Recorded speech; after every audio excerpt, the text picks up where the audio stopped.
I had never, and I'm sure a lot of people had not, ever heard of a recall.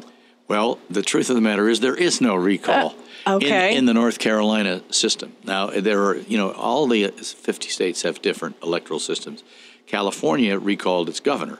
Wisconsin tried to recall its governor and failed. So depending on the state that you're in, there are provisions in the Constitution for recall elections. There are, as far as I know, none in the North Carolina Constitution. And we called Glenda Clendenin, who's the director of elections, and asked her opinion. And her opinion, at least first blush, was that no, there really isn't much that you can do. Well, it turns out that you can do it if you get a special sort of permission from the legislature to do it. And that's where Mr. Bowles came in, because when the school board came back and they were obviously unmoved by our sometimes loud, but almost always polite protests, and voted, I guess it was 5-3 to fire Bob. We decided that we would explore that option, that this was something that was so unique, that involved so many people from so many different points on the political and demographic spectrum. I mean, I've never been in a room where the head of the local NAACP, Alinda Gillis, and the head of the county commissioners, Nick Pacerno, and I, and everybody from the northern end of the county, southern end of the county, military, civilian, veteran, men, women, old, young, Democrat, Republican, white, African American, I mean, liberal, conservative, you name it. Every political stance there was. Every stance there was. I think if there had been a vote taken in Moore County that day, the vote would have been 58,000 to 5. I agree. There's just no question about it. And, very much to his credit, Jamie Bowles saw that. And he said to himself, I'm guessing, here I'm psychoanalyzing Jamie.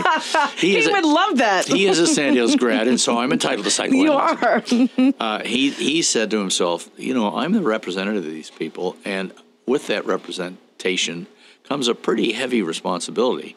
And the responsibility is to try to do the will of the people when you know it. Sometimes it's hard for a representative to know the will of the people, but it's pretty obvious what the will of the people was. Could it have been more? In this situation? And so he decided to issue an ultimatum. Well, the first thing he did was he got an injunction. He got Judge Webb to issue an injunction, which would stop the school board from doing anything else. That is to say, appointing a permanent replacement to Bob. Sure. So they could not act to do that. And he warned them that if they did not resign by noon on Monday, he would file a special bill calling for a recall election. 3 of them did resign. As you know, one of them resigned last night, and one of them is yet to resign. But I don't know, frankly, I don't know whether the fact that Bob is now back in office, Jamie may decide, well, it's not worth the hassle. And the money, right? And the money. And so I don't know what his position will be on this. I do think he is very concerned, as I think all of us who are at least somewhat mathematically literate are concerned about the idea of a board that has 8 members. Now, I don't know about you, but when I was in the 4th grade, they told me that 8 is an even number. I thought the same thing. Yeah, maybe it's been changed, but so he wants to change the number of school board seats to 7, which seems like an eminently sensible solution to me. But now, whether that will happen through the legislative process or not, I really don't know. I was sticking my nose perhaps where it didn't belong, because I'm in the education business too, and we have a very close partnership that we have developed through the years with the Moore County Schools. I've seen the partnership that the Moore County Schools has with the county commissioners grow from 0 to 60, so to speak. I mean, there were times when they were suing each other, and now they work together very, very nicely.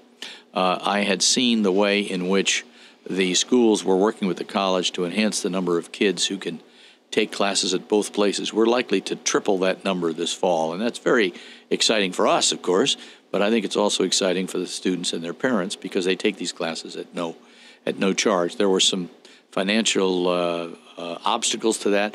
My foundation board generously stepped in to remove those financial obstacles and make it possible for these kids to come to Sand Hill. So it was all moving in such a a positive. It was so harmonious. Yeah, in such a positive direction.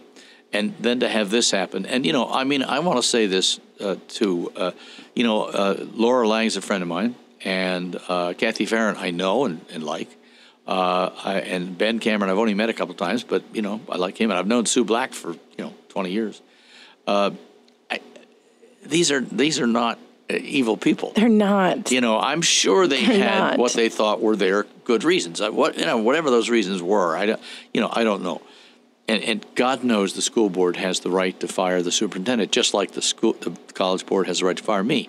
However, it was my understanding that there had been no warning period, that they didn't come and say, hey, Bob, you are coming to work late, or whatever he was doing in their eyes, and you got to improve that. No, instead of that, they somehow got together 5 school board members who must probably have had a meeting, which is probably not a legal thing. I was going to say.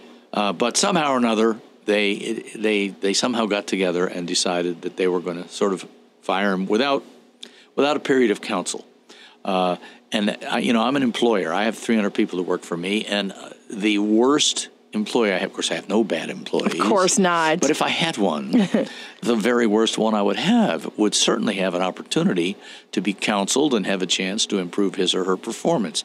I wouldn't, conspire with my HR director in the dead of night to come in and cut the legs out from under somebody like this. So that was just wrong.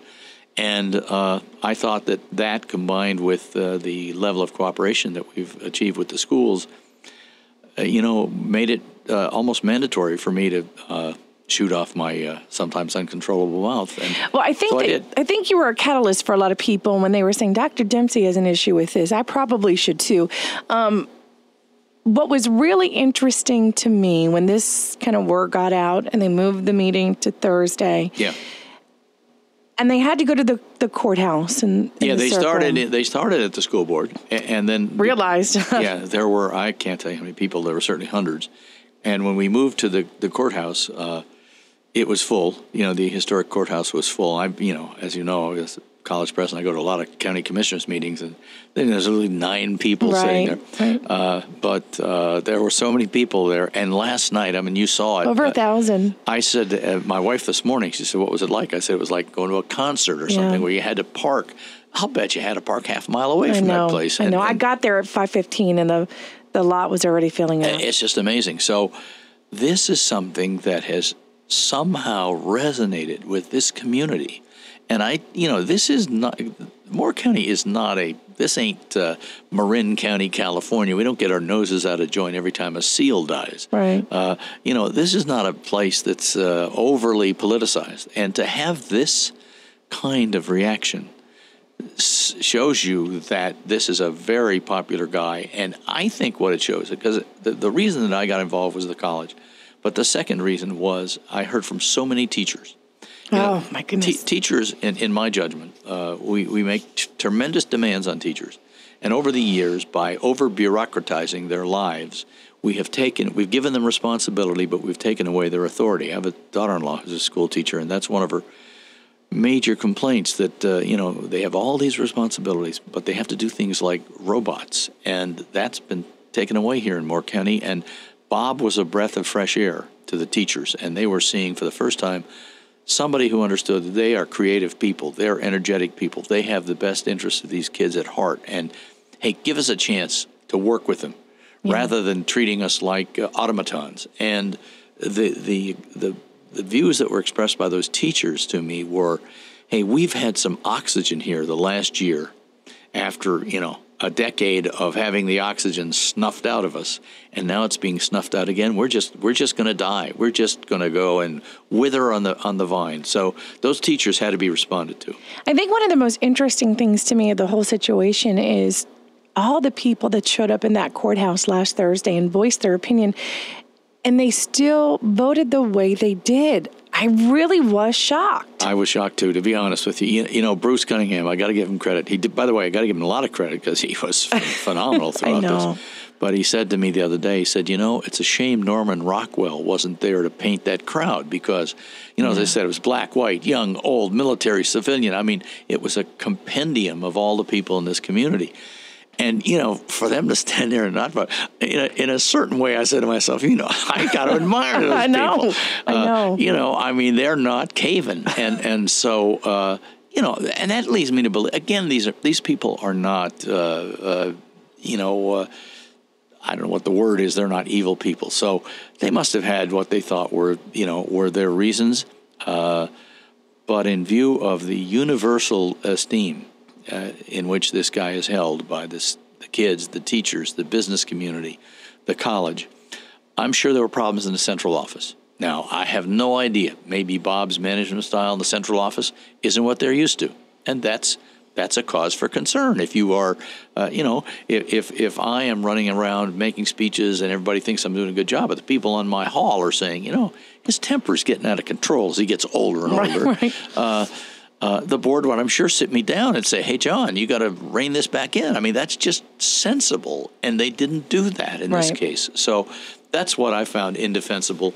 And I was so pleased to be joined. When I made that comment, you never know what people are going to think or what people are going to say. He's had a couple of people call me and say, well, now it looks like, well, of course, that wasn't much. But I was a little, John Lentz called me, and I thought, well, actually, I called John. I got to be completely honest with you. I said, John, I got something to say here. Let me tell you. And so I said it, and I thought, well, I wonder, I may live to regret this one. But I don't, and I didn't. And I don't think I would, because it was pretty much, it wasn't so much about the substance of the issues, but it was about the process. And you just can't have people getting fired, whether they work in a gas station or whether they're the school superintendent, without being given a chance to explain their side of the story. Sure. I know you've got to run. Coffee for the wife is at the top of the to-do list this morning. Absolutely it is. It's always number one. But before you go, I do want people to realize how closely you are working with the students in our school system, not just for higher education, but in their academic years in high school. They have an opportunity, and the Concept High School that you've been working with Dr. Grimacy on for months now. Yeah, we've been working on two things, the Concept High School and, of course, the opportunity for students to take classes through the Career and College Promise program at Sandhills at no cost to them. And we've always thousands of dollars will be saved, parents. I mean, thousands. I'm not talking a couple of $100s or some textbooks. We're talking a significant amount of money. Yeah, no, you're right. And we've always had a couple of hundred kids who do this. It's looking now like we're going to have 500 or 600 kids who are going to do this. And the only, as we say in the science world, the only intervening variable in that is Bob Grimacy. Right. So we're delighted to be working with him, and now we're delighted to be working with him again. And I do want to give you a pat on the back. It's, Dr. Grimacy, of course, but you offer this to our community, and it is a reason people will come here. Not that they don't have a reason enough, but it truly is, and I wanted to thank you for that. Thank you. You're very welcome. All right. Dr. I was going to say Bob Grimacy, Dr. Dempsey from Sandhills I'm just Community his mouthpiece. That's right. Thank you so much for coming in this morning.